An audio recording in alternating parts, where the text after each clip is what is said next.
alors Therese.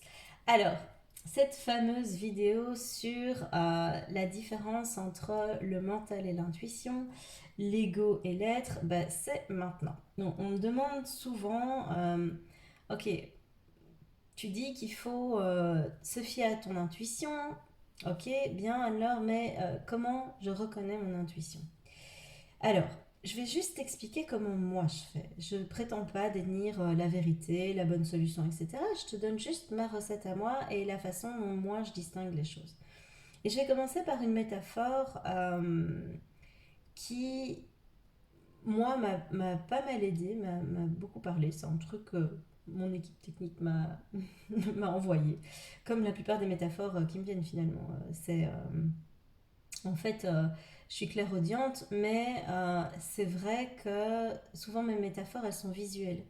Donc, pour ceux qui sont intéressés par la canalisation, en fait, j'ai plusieurs canaux qui arrivent en même temps. Le premier, c'est auditif, donc j'entends comme si on me parlait, comme si un ami me parlait. Et comment dire,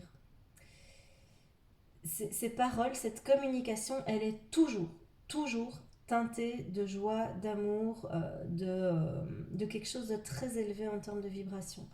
C'est comme si j'étais en présence de mon meilleur ami ou de ma meilleure amie. Tu vois, c'est chaud, c'est doux, c'est agréable.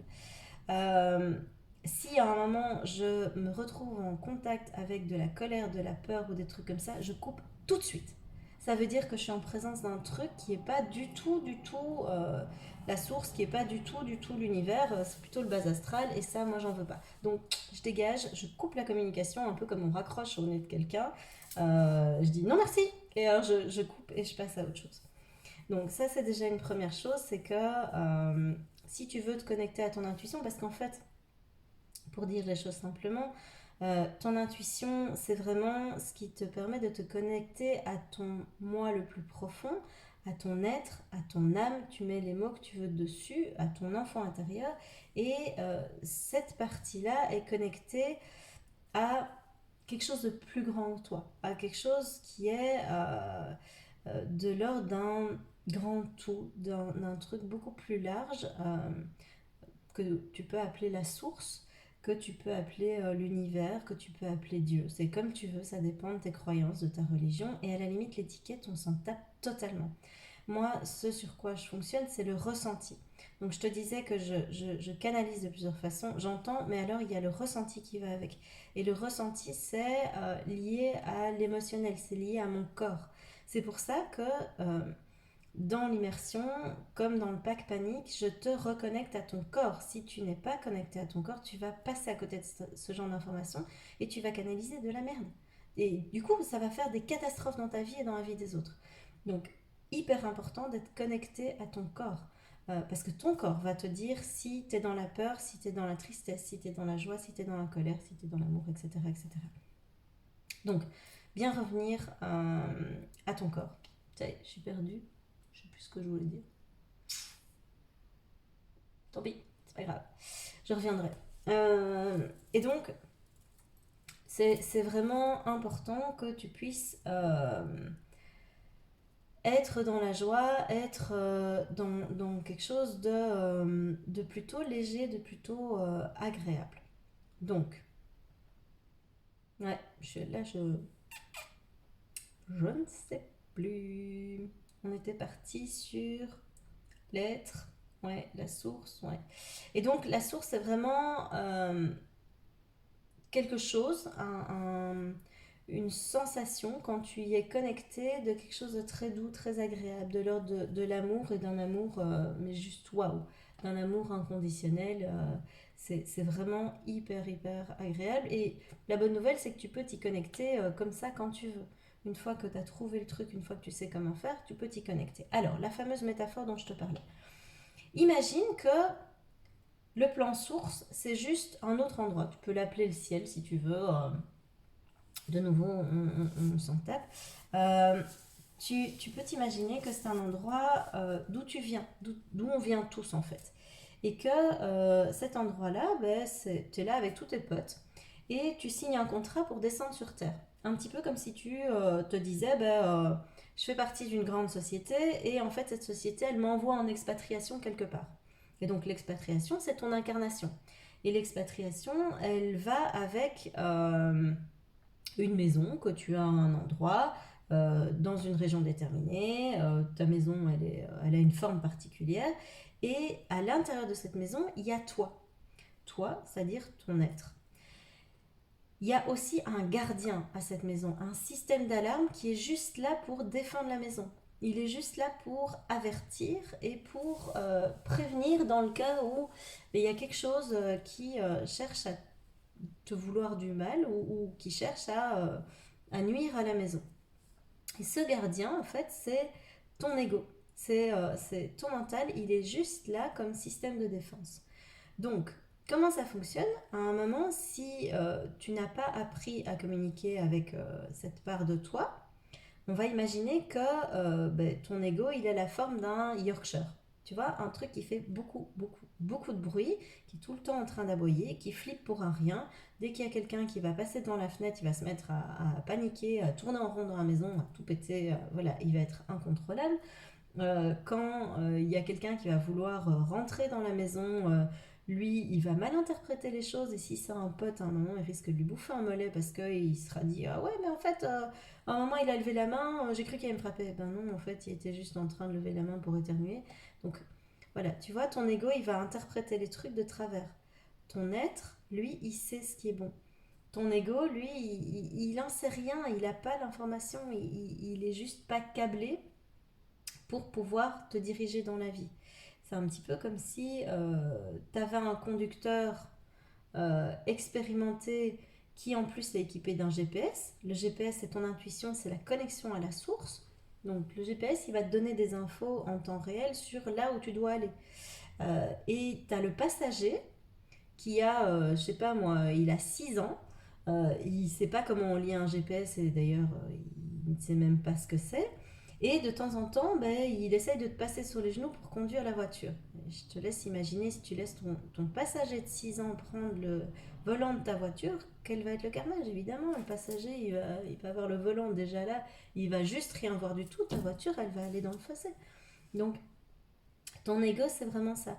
C'est cette part de toi qui veut avoir raison, c'est cette part de toi qui veut tout contrôler, qui veut savoir, cette part qui est dans la peur, cette part qui est dans la suranticipation, qui est donc dans le passé ou dans le futur, et qui veut vraiment tout analyser, tout savoir, tout contrôler, et qui ne lâche rien. Donc, cette part d'ego, en fait, elle est hyper utile dans le cas où il y a des informations qui t'échappent et où tu dois te mettre en sécurité et où voilà, il faut réfléchir vite. Là, c'est vraiment cette part-là euh, qui va prendre la main. Par exemple, si tu es en situation de stress, que tu te fais agresser dans la rue, ben, ton ego, il va prendre la main. Et heureusement, franchement, quand on dit qu'il faut faire disparaître l'ego ou tuer l'ego, ben déjà, franchement, ça va pas être possible. Quand tu as choisi ton incarnation, tu as accepté une maison avec système d'alarme. Tu vas pas pouvoir t'en débarrasser. Donc, il faut bien te dire que jusqu'à la fin de ta vie, ton ego, tu vas devoir vivre avec. Et donc, le fameux Yorkshire, tu peux juste apprendre à l'apprivoiser. Tu peux juste apprendre à bosser avec lui et à ce qu'il soit pas dans tes pieds, mais tu vas pas pouvoir t'en débarrasser complètement. C'est juste pas possible. Moi, le mien, je l'ai appelé Ego. J'ai été chercher hyper loin. Et donc, je le visualise de temps en temps. Il a sa petite gamelle, il est tranquille. Et puis, quand il intervient, c'est là où, dans une vidéo précédente, je lui disais Ego, tu te tais. Maintenant, panier. Et donc, à un moment, je lui parle comme ça et voilà, il va dans son panier. Il râle beaucoup, ça le fait chier, ouais, parce qu'il n'a pas la voix au chapitre, mais il va au panier. Tu vois? Et du coup, à ce moment-là, qu'est-ce que je fais? Je dis à mon âme, ok, t'as les rênes, qu'est-ce que je dois faire? Quelle est la prochaine étape? Voilà, qu'est-ce que tu veux que je fasse? Alors, l'être ou l'âme, comment tu la reconnais? De nouveau, c'est quand tu es dans la joie, quand tu es dans quelque chose de l'ordre de l'amour inconditionnel. Alors, amour inconditionnel, j'aime pas trop ce terme parce que c'est comme si c'était un truc parfait à atteindre. Alors que ça a juste rien à voir. L'amour inconditionnel, ça veut dire que c'est pas parce qu'une personne fait ou ne fait pas quelque chose que tu vas l'aimer plus ou moins. C'est juste ça. Pareil pour toi. C'est pas parce que tu fais bien ou que tu fais pas bien les choses que tu vas plus ou moins t'aimer. C'est tu t'aimes. Point. Voilà, c'est comme ça. Si t'aimes quelqu'un de manière inconditionnelle, ben, que la personne elle soit cool, qu'elle soit pas cool, qu'elle soit gentille, qu'elle soit pas gentille, qu'elle te fasse plaisir ou pas, bah, tu l'aimes. Voilà, c'est comme ça. C'est juste ça. Donc faut pas aller chercher midi à 14h. C'est pas si compliqué à mettre en place, c'est pas si compliqué à vivre non plus. Si tu as des questions là-dessus, pareil, dans les commentaires, tu mets tout ça. Et donc, quand tu es en présence de ton âme, quand tu es en présence de ton être, tu vas être plutôt dans le présent.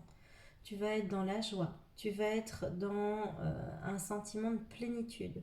Donc tu vas te rendre compte qu'en fait, tu n'as pas besoin d'énormément de choses. Tu vas fonctionner avec le minimum. Et souvent, ce minimum, ça va être juste profiter et être dans le plaisir de ce que tu vis, que ce soit positif ou que ce soit plus difficile à traverser, tu vas trouver des cadeaux par rapport à ce que tu vis et tu vas vivre ça comme un cadeau. Par exemple, ici, il y avait des séminaires que je devais animer ou co-animer. Euh, je me réjouissais de les faire.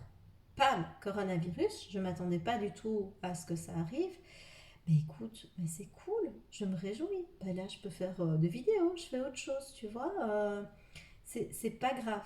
C'est pas grave parce qu'en fait, tu t'aperçois que le timing, il est impeccable et que quand tu n'essayes pas de contrôler les choses, en fait, là, ça devient magique.